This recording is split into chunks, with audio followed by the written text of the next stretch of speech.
La fin de la première partie du XXe siècle est synonyme de la fin de la Seconde Guerre mondiale et amène au début d'un nouvel ordre mondial. Nous répondrons à la problématique suivante.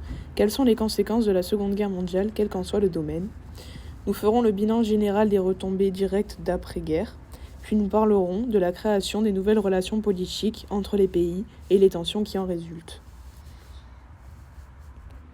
Les retombées de la Seconde Guerre mondiale commencent par voir la destruction des villes entières de bâtiments qu'il va falloir reconstruire, le bilan mortuaire qui est d'environ 60 millions de morts, dont la plupart sont des Russes et des Chinois, et on voit apparaître des champs de cimetières à perte de vue. La découverte des camps de concentration et des blocs de la mort qui montrent l'état déplorable des personnes qui y étaient enfermées. Et pour terminer, il y a les conséquences de la nouvelle création de la bombe atomique qui amène une peur de cette nouvelle arme de destruction de masse. Pour construire une alliance et réfléchir au sort politique des pays principalement européens, les trois grands, Winston Churchill, Premier ministre anglais, Franklin Roosevelt, président des États-Unis et Joseph Staline, dirigeant de l'URSS, se réunissent premièrement à Moscou en 1943 pour dénoncer des crimes humains perpétrés par les nazis, et à Yalta, en février 1945, pour discuter du fonctionnement de la future Organisation des Nations Unies, ainsi que discuter des élections libres dans les futurs pays. L'ONU regroupe 51 États membres en 1945 et remplace la Société des Nations, qui est instituée le 24 octobre 1945 par la ratification de la Charte des Nations Unies signée le 26 juin 1945. Elle est créée à San Francisco, en Californie, aux États-Unis, et a pour but de maintenir la paix et la sécurité internationale.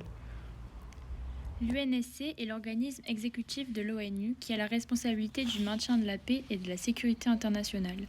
C'est lui qui décide d'utiliser les casques bleus ou non. Les accords de Bretton Woods ou accords économiques ayant dessiné les grandes lignes du système financier international sont mis en place en juillet 1944 et les accords généraux sur le tarif douanier et le commerce.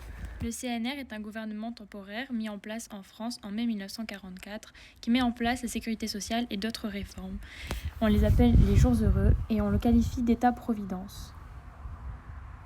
Le procès de Nuremberg a lieu en novembre 1945 et juge les actes nazis responsables des crimes et violences, c'est-à-dire agression, extermination et esclavage, avec la notion de crime contre l'humanité qui apparaît.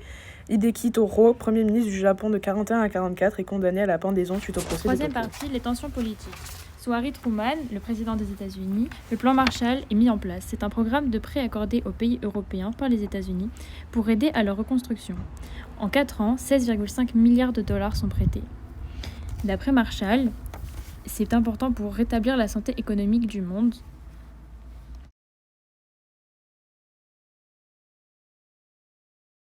Zhdanov est le représentant de l'URSS en Pologne en 1947, lors de la création du Cominform, le 5 octobre 1947. C'est le rassemblement des pays communistes contre les idées expansionnistes des États-Unis. Il se dresse en force pour tenir tête au plan américain. C'est la bipolarisation qui montre la division de la Terre en deux camps, l'URSS et les États-Unis. C'est le début de la guerre froide. Le 29 novembre 1947, l'ONU décide de créer l'État d'Israël. Le 14 mai 1948, David Ben-Gourion, le premier ministre israélien, proclame l'État d'Israël. Les pays voisins entrent en guerre contre l'Israël parce qu'ils ont peur que l'ONU décide de séparer et de diviser leurs pays de la même manière. Israël est soutenu par les pays de l'ONU et gagne donc la guerre et étend son territoire. Les Arabes palestiniens fuient vers les pays voisins. En conclusion, la Deuxième Guerre mondiale aura eu 3 grandes conséquences. Sociales, avec des déséquilibres de population. Économiques, avec les accords de Brentwood et du GATT et le plan Marshall. Puis politique, grâce à la création de l'ONU, avec la guerre froide et la Palestine qui entre en conflit.